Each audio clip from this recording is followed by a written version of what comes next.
Good morning, flock of sheep. It's Tuesday, and I had an otherwise fantastic day, except for 10 minutes ago. 10 minutes ago, I got stung by a bee, which is a huge deal for me because bees are also one of those things that I'm terrified of that can actually hurt you, and guess what?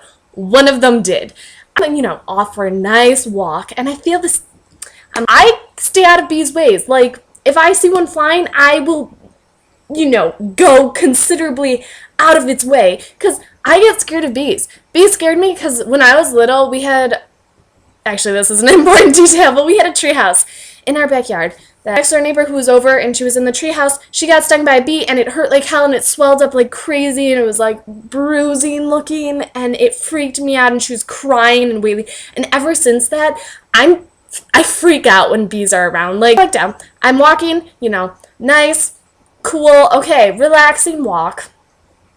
And I stopped and I feel something like hit my ankle and it stings and I'm like, oh, well, maybe, I just stepped on like a little twig or something and it kind of, because I walk fast, so it probably maybe whooshed and hit my ankle. And I look down and there's this bee that's like, karate chop it off. And then I like run home, which is great because my parents are meeting with this guy because they want to do like redo our house. And so I'm meeting with this architect dude, and I'm like, Dad, can I, like, borrow you for a second? And he's like, oh, what? And I was like, okay, I kind of got stung. And then my mom comes, she's like, is everything okay? And I was like, I got stung, and I really need you to get the little pointy thing to get it out. So we're over, we're trying to get it out. We think we got it out, pretty sure, and now I'm just, like, in the background. I'm in the basement now, and I'm just like, oh, God. And I can't even say I faced my fears, because now it's not as bad as I thought it would be, but it's still awful. And I know I'm a wimp with this. I know.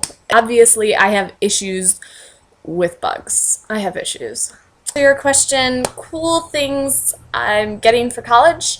Clothes are nice, which is great, because I feel like I have an actual wardrobe now. Because before, I would basically just wear pajama pants all the time because we had a uniform for school, and when I get home I would basically have just a t-shirt and wear pajama pants. It was a great combination. I got a planner, which isn't really unique, but it's really nice and I like organizing things, so it makes me happy. Really cool getting some of my textbooks already in the mail, and I'm so much of a nerd that I've actually started reading some of it. Soft pastels, which is a bit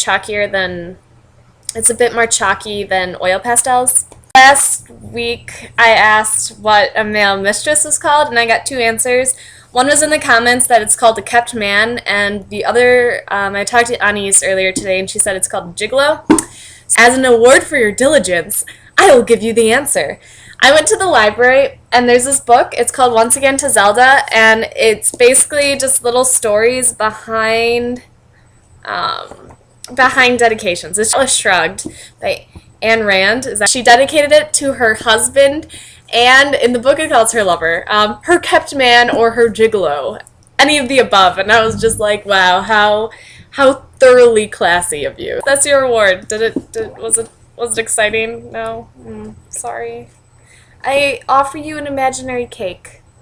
Or cookies. Or really whatever sweet you want it to be, as long as it's not poisoned.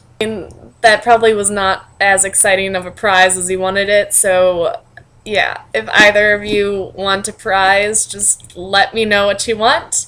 Or you can just be like, hey, go a little crazy, and then I'll make you little prizes if you guys want. So let me know, and I will see Anise tomorrow. Pew, pew, pew, pew, pew, pew, pew, pew, pew.